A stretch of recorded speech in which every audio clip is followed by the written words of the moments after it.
Le jour de ses 35 ans, Elena a reçu un cadeau auquel personne ne s'attendait, pas même ceux qui l'avaient offert. C'est dans un restaurant raffiné, parmi des verres en cristal et des assiettes impeccables, que sa belle-mère, avec un sourire de victoire, fit glisser sur la table une enveloppe contenant les actes de divorce. De la part de nous tous, annonça-t-il, comme s'il lui remettait un joyau rare.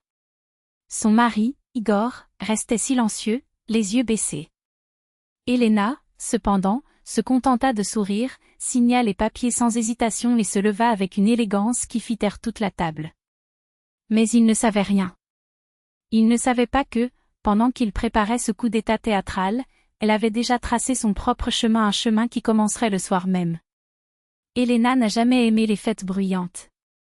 Je préférais le silence d'une soirée à la maison, un livre et une tasse de thé. Mais, par obligation, elle enfila son costume bleu foncé, attacha ses cheveux en un chignon discret et se dirigea vers le dîner, familial, que sa belle-mère avait tenu à organiser. L'endroit était prétentieux, lustre doré, nappe blanche, un pianiste en fond sonore jouant des mélodies que personne n'entendait vraiment. À table, les invités habituels, la belle-mère, Galina Arkadievna, avec ses airs de reine absolue, le beau-père, toujours silencieux, la belle-sœur, avec son sourire ironique, et Igor, le mari qui, cette nuit-là, ressemblait plus à une ombre qu'à un homme. L'atmosphère était fausse. Les toasts sonnaient creux, les rires forcés. Elena sentit quelque chose dans l'air, une tension qui ne venait pas du bruit des couverts dans les assiettes ou du vin trop versé. C'était le silence d'Igor qui la dérangeait. Habituellement bavard, il évitait désormais même de la regarder, comme s'il craignait ce qui allait suivre. Lorsque Galina leva son verre d'un geste théâtral, Elena comprit, ce ne serait pas un toast ordinaire. Aujourd'hui est un jour spécial, commença la belle-mère en traînant les mots comme si elle savourait chaque syllabe. Votre belle-fille a 35 ans et nous lui avons préparé quelque chose de très spécial. L'enveloppe posée sur la table brillait comme une menace. Elena l'ouvrit tranquillement. Acte de divorce, tamponné, signé par un avocat. Le monde s'est arrêté. Le pianiste a raté une note. Les serveurs se figèrent sur place. Tous les regards étaient rivés sur elle, s'attendant à des larmes, des cris, une scène de désespoir. Mais Elena vient de prendre la plume. Merci, dit-elle avec un calme qui glaça le sang de tout le monde autour de la table. Je n'aurais pas pu avoir un meilleur cadeau. Il signa sans hésitation, ferma le dossier et se leva. La belle-mère ouvrit la bouche, étonnée. La belle-sœur déglutit. Igor trouva finalement le courage de lui faire face, mais ses paroles moururent dans sa gorge. Où vas-tu, balbutia Galina, comme si elle pouvait encore contrôler la situation. J'ai fini, répondit Elena avec un sourire qui valait 1000 mots. Et il est parti, laissant derrière lui le silence de quelqu'un qui se rend compte, trop tard, qu'il a perdu la partie. Dehors, l'air glacial de décembre lui brûlait les joues, mais elle n'avait pas froid. Il marchait lentement, savourant chaque pas, comme si le sol sous ses pieds était neuf. Elle se souvenait des années au cours desquelles elle s'était annulée, les excuses boiteuses d'Igor, les critiques constantes de sa belle-mère, les fêtes de famille où elle était toujours l'invitée inconfortable. Elle se souvenait comment, petit à petit, Galina l'avait expulsée de sa propre maison, lui dictant des règles, l'humiliant dans tous ses choix, tandis que son mari se cachait derrière la jupe de sa mère. Il pensait que ce rôle la détruirait. Qu'elle tomberait à genoux, implorant une seconde chance. Mais Elena s'était déjà reconstruite depuis longtemps. En arrivant chez elle dans cet appartement spacieux mais vide, où le luxe ne pouvait cacher le manque d'affection, elle s'assit sur le canapé et rouvrit le dossier. 12 années réduites à quelques feuilles de papier. 12 années qui ne semblaient plus qu'une longue répétition pour ce moment. Il n'y avait aucune douleur. Juste du soulagement. Elle parcourait chaque pièce comme pour dire au revoir, la cuisine, où les dîners solitaires se mêlaient au bruit du téléphone portable de son mari, le 4e, où les excuses pour fatigue ou mal de tête étaient répétées comme un scénario, la pièce, où les décisions étaient toujours prises à 3 elle, l'ombre omniprésente d'Igor et Galina. Il sourit en fermant la porte de la dernière pièce. Tout cela appartenait au passé. Le téléphone portable vibra. Un message d'Igor, plein de lâcheté, tu n'avais pas besoin de faire ça. Ma mère ne voulait que le meilleur. Nous en parlerons demain. Elena rit. Le meilleur? Comme si Galina n'avait pas souhaité la fin de ce mariage depuis des années. Comme si Igor n'était pas qu'une marionnette qui répétait les mots que sa mère lui avait appris à prononcer. Il a raccroché. Il n'y aurait plus de conversation. Il fut un temps où elle croyait en Igor. Les premiers mois, il était attentif, romantique, des fleurs, des promesses, des projets pour un avenir ensemble. Elena, alors bibliothécaire rêveuse, imaginait une vie paisible, des enfants, une maison douillette. Mais le mariage a révélé une autre vérité, Galina était la véritable épouse et Igor, son fils obéissant. Chaque décision des vacances au nom d'un enfant qui n'est jamais venu était scrutée par la belle-mère. Chaque tentative d'Elena d'imposer ses désirs était écrasée par un « maman c'est mieux ». Jusqu'à il y a 2 ans, quelque chose a changé. Un travail dans une maison d'édition, d'abord comme assistante, puis comme chef de service. Un salaire qui lui donne de l'indépendance. Un compte bancaire secret, où il gardait tous les biens réels qu'Igor pensait être les siens. Un avocat de confiance, qui lui a expliqué comment protéger ce qui lui appartenait, y compris la partie de l'appartement qui, à l'insu de son mari, était déjà à son nom. Il pensait la surprendre. Mais la seule surprise était la leur. Elena regarda par la fenêtre. La nuit était claire, presque prometteuse.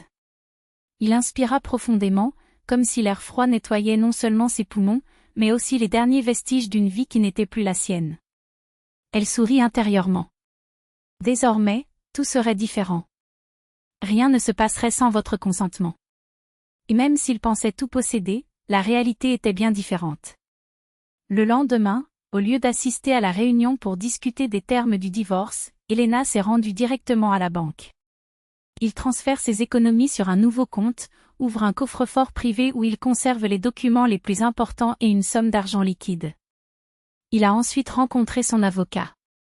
Quelqu'un a mentionné les « cadeaux » de sa belle-mère et elle a souri. Il pensait l'avoir prise au dépourvu. Excellent. Qu'il continue à la considérer comme une femme soumise. Plus elle était silencieuse maintenant, plus son prochain mouvement serait retentissant. Elena écoutait, sentant quelque chose en elle se renforcer, comme un manche d'acier en train d'être forgé. La scène du restaurant ne lui apparaît plus comme une humiliation, c'est le moment où toutes les cartes sont posées sur la table. Le 3e jour après ce dîner, Galina Arkadievna s'est présentée chez lui à l'improviste, comme toujours, comme si les lieux lui appartenaient toujours. « Nu quoi ?» dit-elle depuis la porte. « Va préparer tes affaires. Nous avons décidé qu'il serait préférable pour vous de vivre dans un appartement en location. » Elena se servit calmement du thé. « Bien sûr. » Sa voix était sereine. « N'oublie pas que cet appartement est à mon nom. » Le sang se glaça dans les veines de Galina. « Quoi? En ton nom? » « Oui. Les contrats et documents sont à la banque. » Elena a bu une gorgée, savourant chaque seconde. « Donc, si quelqu'un doit arranger les choses, ce sera probablement vous. » Pour la première fois depuis des années, Galina Arkadievna a perdu la capacité de parler. Son visage pâlit, ses lèvres tremblèrent comme si les mots lui avaient été volés. Elena, cependant, se contenta de sourire intérieurement. À ce moment-là, alors que le thé lui réchauffait les mains, elle goûta à la victoire pour la première fois depuis longtemps. Dans la soirée, les appels ont commencé. Les messages vocaux s'accumulaient, tantôt c'était Igor demandant à parler calmement, tantôt l'accusant d'ingratitude, tantôt exigeant la restitution de l'appartement. Elena ne répondit à aucune d'entre elles. Assise près de la fenêtre, un livre à la main, elle comprit une vérité simple, elle ne devait plus rien à personne. Devant elle, une nouvelle vie l'attendait. Et elle savait déjà exactement comment tout allait se dérouler. Une semaine après ce foutu anniversaire, Igor rentra tard dans la nuit. Le visage fatigué, les yeux rouges de fatigue ou de larmes, peu importe. Il jeta les clés sur la table avec un bruit sec et entra dans la cuisine sans ôter ses chaussures. Elena était à table, une pile de documents devant elle, son cahier ouvert. Il n'a même pas levé les yeux. Il n'enregistra que le bruit lourd de sa respiration. « Nous devons parler, dit-il en s'asseyant en face d'elle. Bien sûr. Sa voix était calme, presque indifférente. Ce que ma mère a fait était exagéré, tout s'est mal passé. Ne le prenez pas si au sérieux. Recommençons. Elena posa lentement le stylo, comme si chaque mouvement était calculé. Puis, finalement, elle le regarda dans les yeux. Recommencer? Répéta-t-il avec une ironie tranchante. Après, le jour de mon anniversaire, ta mère m'a remis les papiers du divorce, et tu es restée silencieuse, recroquevillée comme toujours? Il ne s'attendait pas à cette réponse. Les mots le frappèrent comme un coup de poing. J'étais juste confus, ce n'était pas mon idée. Et comme toujours, il s'est caché derrière elle. Elena l'interrompit froidement. Durant toutes ces années, il n'a jamais trouvé le courage de prendre position. Le lendemain, elle demandait officiellement le divorce. Son avocat a structuré les documents de telle manière qu'Igor a perdu tout avantage. L'appartement resterait avec elle. L'épargne commune, divisée en deux. Sa fureur fut immédiate. La nuit, il fait irruption dans l'appartement, les poings serrés, la voix rauque de rage. C'est vous qui avez tout organisé. C'est à cause de ton ami avocat. Elena se leva de sa chaise, s'approcha jusqu'à ce qu'ils se retrouvent face à face et, pour la première fois, dit à haute voix ce qu'elle portait depuis des années. Non, Igor. C'est à cause de toi. Chaque mot était un couteau. Parce que tu n'as jamais été à mes côtés quand j'avais besoin de toi. Parce qu'il a passé des années à vivre non pas avec moi, mais dans l'ombre de lui-même. Il recula, abasourdi.